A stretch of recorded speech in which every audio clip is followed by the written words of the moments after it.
தினமும் காலையில இன்னைக்கு என்ன டிஃபன், என்ன சட்னி, இந்த யோசனை தான் நமக்கு பெரிய வேலையே.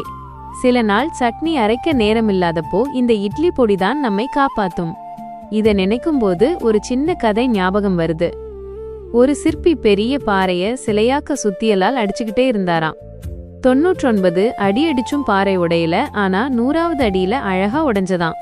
அப்போ முன்னாடி விழுந்த 99 அடிகளும் வீணில்லை, அது கொடுத்த பலம்தான் அந்த 100வது அடி. நம்ம வாழ்க்கை அப்படிதான் ஃப்ரெண்ட்ஸ்.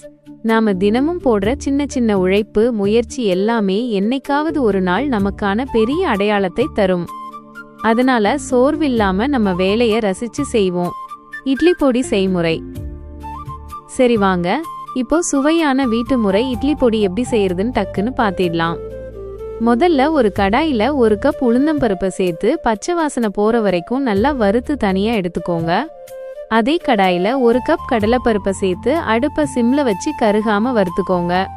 இதோடவே கொஞ்சமா உடைத்த கடலையும் ஒரு 4-5 மிளகும் சேர்த்து வறுத்து எடுத்துக்கோங்க. பருப்புகளை வறுக்கும் போது எண்ணெய் சேர்க்க கூடாது, அதுதான் முக்கியம். அடுத்து கடாயில கொஞ்சமா எண்ணெய் ஊத்தி தேவையான அளவு கருவேப்பிலையும் உங்க காரத்துக்கு ஏத்த மாதிரி காய்ந்த மிளகாயும் சேர்த்து வறுத்துக்கோங்க. இப்போ வறுத்த எல்லா பொருட்களையும் ஒரு தட்டுல மாத்தி நல்லா ஆற வச்சிடுங்க. எல்லாம் நல்லா ஆறியதும் அதோட தேவையான அளவு பெருங்காயத்தூள், உப்பு சேர்த்து மிக்சியில போட்டு ரொம்ப நைஸா இல்லாம கொஞ்சம் கொரகொரப்பா அரைச்சு எடுத்தா நம்ம இட்லி பொடி தயார்.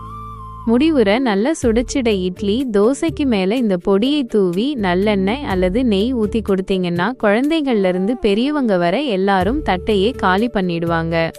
நீங்களும் ட்ரை பண்ணி பார்த்துட்டு எப்படி இருந்ததுன்னு சொல்லுங்க. அடுத்த வீடியோவில் பார்ப்போம். நன்றி.